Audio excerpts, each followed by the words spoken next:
It is 1:30 Universal Time. I'm Jim Tedder in Washington. The United States Defense Department has decided to delay the planned deployment of more than 3,000 troops to Iraq. A spokesman said the American commander in Iraq made the decision because of the security and political situation there. He said no troop reduction will take place at this time. The group that was supposed to be deployed is in Germany. It was to have started moving to Iraq in the coming days and replace a group that is to leave in July. In Iraq, new violence has killed at least 13 people. Officials also report finding the bodies of 5 kidnapped victims, 2 reporters, and 3 police officers. And American forces say they have killed terrorist bomb expert Ali Wali on Saturday. He belonged to the Ansar al-Islam terrorist group. Secretary of State Condoleezza Rice has dismissed the surprise letter to President Bush from Iranian President Mahmoud Ahmadinejad. She says it says nothing about issues of concern to the United States. She told reporters the letter is about 18 pages long and talks about history, philosophy, and religion. She says it is not the place to find a diplomatic opening to discuss the nuclear question with Iran. Ms. Rice is in New York meeting with other diplomats from the permanent United Nations Security Council members. They are discussing possible restrictions against Iran. The United States suspects Iran is trying to build a nuclear weapon. Iran denies this. China and Russia say they will veto restrictions or any move that threatens military force against Iran. Israeli Vice Prime Minister Shimon Peres says Iranian President Ahmadinejad must know that Iran can be destroyed. Mr. Peres was commenting on an earlier statement by the Iranian president that Israel should be destroyed. He told reporters Israel would defend itself under any condition. Mr. Peres said Iran is not just a threat to Israel, but also a danger to the whole world. He warned of a world arms race if Iran builds a nuclear weapon. He also said some bombs could fall into the hands of terrorists. And he called on the United Nations Security Council to act. Nobel Peace Prize winner Oscar Arias has been sworn in as Costa Rica's president for a second time.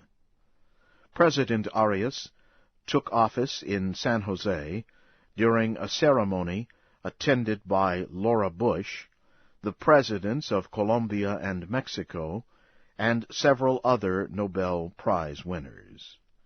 He said that he wants more investment to help the country improve.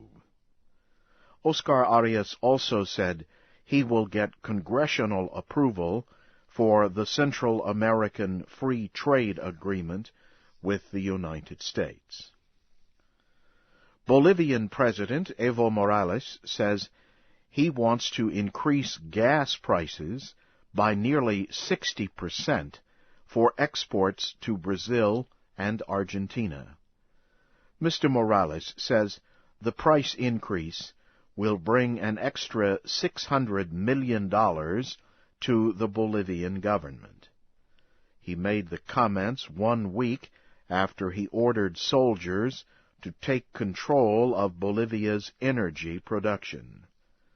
In Brazil, President Luiz Inácio Lula da Silva said the events in Bolivia will not cause gas shortages in his country. He also said Brazil will not act against Bolivia, but instead will negotiate to reach a price agreement. 2 Australian miners have walked out of a mine in which they had been trapped since April 25th. Rescue workers say the 2 men were in good condition after being trapped in Beaconsfield gold mine on the southern island of Tasmania.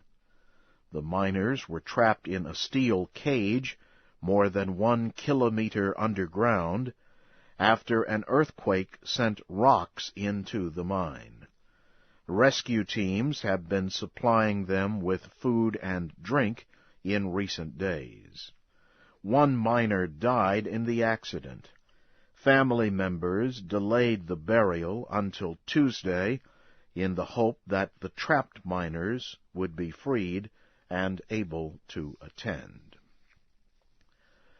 The Defense Department says United States air attacks in Afghanistan have killed at least 4 suspected Taliban fighters near the border with Pakistan.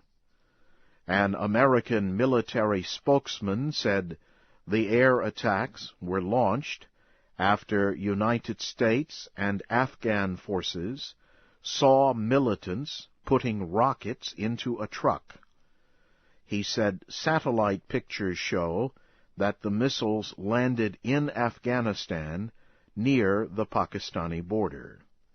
He said coalition forces were speaking directly to the Pakistanis during the operation. Pakistani officials say the attack took place inside Pakistan and wounded 3 civilians. Earlier, an American official said Pakistan is not doing enough to stop Taliban fighters from crossing into Afghanistan to attack American and Afghan forces. President Bush says he is asking Congress for $225 million in emergency food aid for the Darfur area of Sudan. He spoke on an American television broadcast. Mr. Bush also said he is sending Secretary of State Condoleezza Rice to the United Nations Security Council on Tuesday. He said she will urge members to deploy UN peacekeepers in Darfur more quickly. And Mr. Bush said he has asked Sudanese President Omar al-Bashir to express clear support for the UN force. President Bush has nominated Air Force General Michael Hayden to be the next director of the Central Intelligence Agency. Mr. Bush said General Hayden has more than 20 years of experience in the area of intelligence. He said General Hayden will enforce the policies of secrecy and responsibility necessary for national security. General Hayden cannot take the office unless the United States Senate approves. And now, briefly, here again is the major news of the hour. The United States will delay the planned deployment of more than 3,000 troops to Iraq. Secretary of State Condoleezza Rice has dismissed the letter to President Bush from Iranian President Mahmoud Ahmadinejad. And Nobel Peace Prize winner Oscar Arias has been sworn in as Costa Rica's president for a second time. And that's the news in VOA Special English.